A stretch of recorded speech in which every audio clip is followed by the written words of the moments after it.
Hello friends, I am Kunal Sharma. आज हम बात करेंगे माइक्रोवेव एंड रडार इंजीनियरिंग के फर्स्ट चैप्टर के बारे में। इसमें हम आज दो टॉपिक कवर करने वाले हैं। फर्स्ट तो माइक्रोवेव्स क्या होती हैं, उनकी एडवांटेजेस क्या होती हैं। तो वीडियो को आप एंड तक देखना ताकि आपको समझ आ सके कि इसके पीछे कॉन्सेप्ट क्या है माइक्रोवेव्स के पीछे और इसके एडवांटेजेस क्या क्या हैं। तो स्टार्ट करते हैं। तो बात करिए माइक्रोवेव्स की। सबसे पहले तो जो माइक्रोवेव्स होती हैं वो हमारी इलेक्ट्रोमैग्नेटिक एनर्जी वो होती हैं, इलेक्ट्रोमैग्नेटिक वेव होती है जिनकी फ्रिक्वेंसी होती है 1 गीगाहर्ट्ज से ऊपर होती है। और उनकी जो वेवलेंथ होती है वो 30 के आसपास होती है, 30 सेंटीमीटर के। तो उसमें हम लिखेंगे माइक्रोवेव्स के बारे में ये microwaves refers to the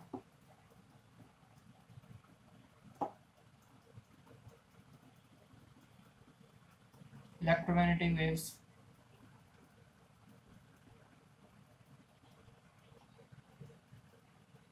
having a frequency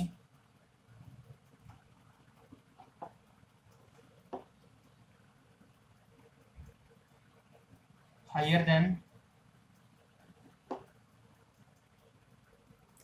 1 gigahertz 1 GHz। ये गीगाहर्ट्ज कहते हैं इसको, GHz को। इसका मतलब होता है billions of cycle per second, billions of cycle per second.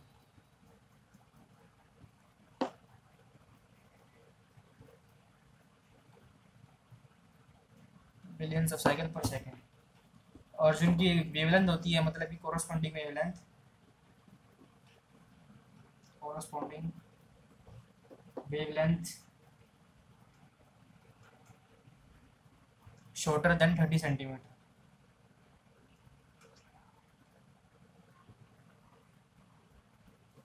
तो इसमें जो हमारी मेन चीज़ हमें देखनी है माइक्रोवेव्स के अंदर, तो ये है जो इनकी फ्रीक्वेंसी होती है वो तो 1 गीगाहर्ट्ज होती है, लेकिन जो इनकी जो वेवलेंथ होती है वो 30 सेंटीमीटर होती है। जो हमारी फ्रीक्वेंसी और जो वेवलेंथ होती है आपस में इनवर्सली प्रोपोर्शनल होती है। मतलब ये कि अगर फ्रीक्वेंसी बढ़ाते हैं तो वेवलेंथ घट जाएगी, अगर वेवलेंथ बढ़ाते घटाते हैं तो ये बढ़ जाएगी। मतलब कि अगर ये बढ़ेगी तो ये घटेगी, ये घटेगी तो ये बढ़ेगी, इनवर्सली प्रोपोर्शनल होती है ये।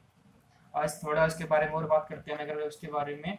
जो माइक्रोवेव्स होती है हमारी स्ट्रेट लाइन में ट्रैवल करती है, दे travel in straight line, they travel in straight line।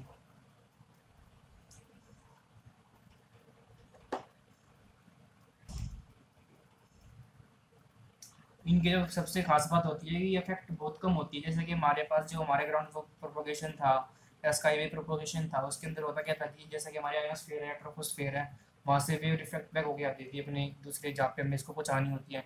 लेकिन इसके जो फ़ायदा है इसका, माइक्रोवेव्स का, ये कभी भी अफेक्ट नहीं होती है ट्रोपोस्फीयर से। मतलब कि these are not affected by troposphere. थोड़ी बहुत होती हैं लेकिन वो उसको हम लिमिट कर सकते हैं, वो इतने कुछ ज़्यादा फर्क नहीं डालती है। और जो जैसे कि वो जो ये थे हमारे जो स्काई वेव्स या प्रोपोगेशन में थे, वो ये होता था कि वहाँ से जैसे कि एक वेव यहाँ से चली है तो स्काई वेव्स के ऊपर यहाँ से स्काई से रिफ्लेक्ट होकर नीचे आती थी। लेकिन इसके माइक्रोवेव्स में क्या होता है कि अगर मान लीजिए हमारा ये ट्रांसमीटर है, ये रिसीवर है, तो वेव सीधी यहाँ पे जाएगी सीधा। ये होता है point two point line of site, point two point communication होता है माइक्रोवेव्स के अंदर। ये इसका ऐसा नहीं है कि ये ऊपर गई वहाँ पे रिफ्लेक्ट हो गया, ये ऐसा कुछ नहीं होता है इसके अंदर। और बात करते हैं, ये हमारे ये बात है, they are not reflected, they are not refracted, reflected कुछ भी कह सकते हैं, रिफ्रैक्टेड भी नहीं होती हैं, रिफ्लेक्ट भी नहीं होती हैं बाय आयनाइज्ड लेयर।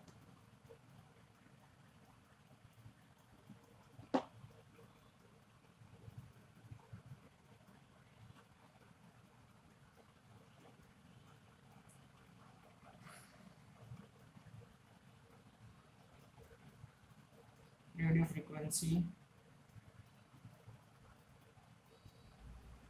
बोले तो RF, energy at longer distance, longer wavelengths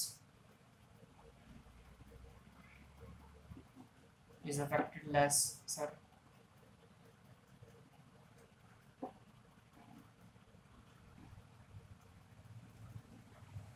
degree by such obstacles।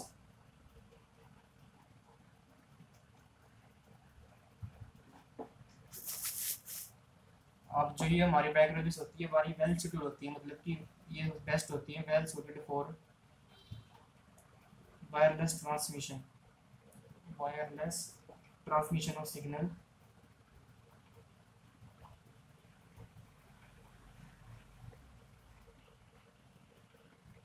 Having large bandwidth.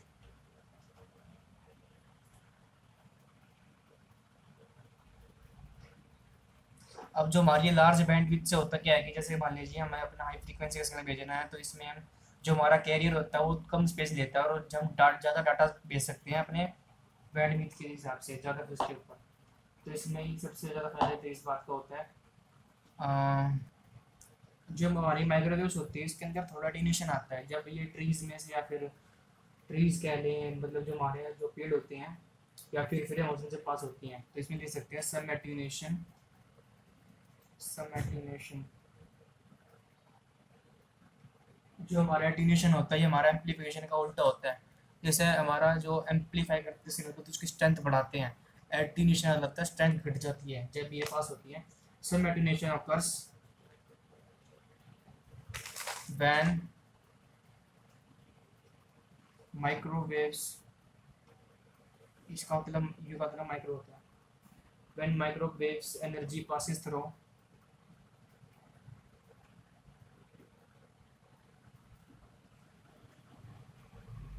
trees and frame houses।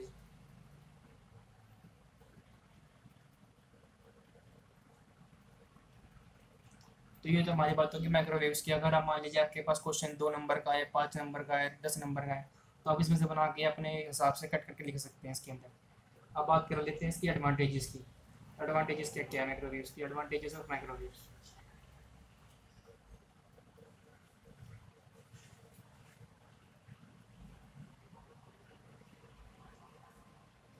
Advantages कह लें या फिर कह लें कि जो माइक्रोवेव्स यूज होना स्टार्ट हुई थी वो किस वजह से हुई थी, मतलब मेरिट्स कह सकते हैं उसके, मतलब क्या क्या फ़ायदा है। सबसे पहला जो फ़ायदा है हमारा माइक्रोवेव्स का उसके होते हैं लार्ज बैंडविड्थ, ये हमने पीछे पढ़ाई है, उसकी बैंडविड्थ ज़्यादा लार्ज होती है, लार्जर बैंडविड्थ। फर्स्ट एडवांटेज हमारा ये हो गया।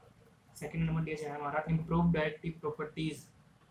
अगर आपने थर्ड सेम में एंटीनास के बारे में पढ़ा है तो आपको पता होगा डायरेक्टिव प्रॉपर्टीज़ क्या क्या होती हैं इसकी। नहीं पढ़ा तो आप जाके मेरी वीडियो देख सकते हैं फिर आने वाली प्रॉपर्टीज़। थर्ड के बारे में बात करते हैं, fading effect and reliability. Fading effect and reliability,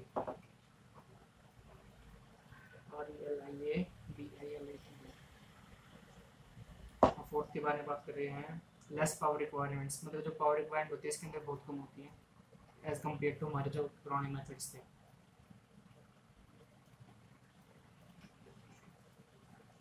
fifth है transparency properties of microwaves. Transparency method sorry property of microwave.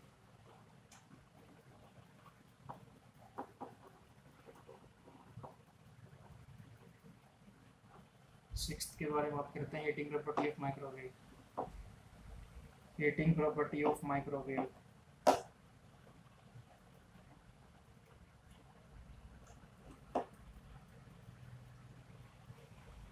तो हमने बात कर ली है माइक्रोवेव्स के डेफिनेशन के बारे में, कहाँ कहाँ इसके यूज़ होती है, ये एडवांटेजेस क्या क्या है इसके। अभी ये जो वीडियो थोड़ा ज़्यादा बड़ा हो रहा है तो इसलिए इसके जो एप्लीकेशन है वो इसको आपको नेक्स्ट वीडियो में मिल जाएंगे। तो आज की इस वीडियो में इतना ही। अगर आपको वीडियो अच्छी लगी तो इसको लाइक कीजिए और अपने दोस्तों के साथ शेयर कीजिए और चैनल को सब्सक्राइब जरूर कीजिए। थैंक्स।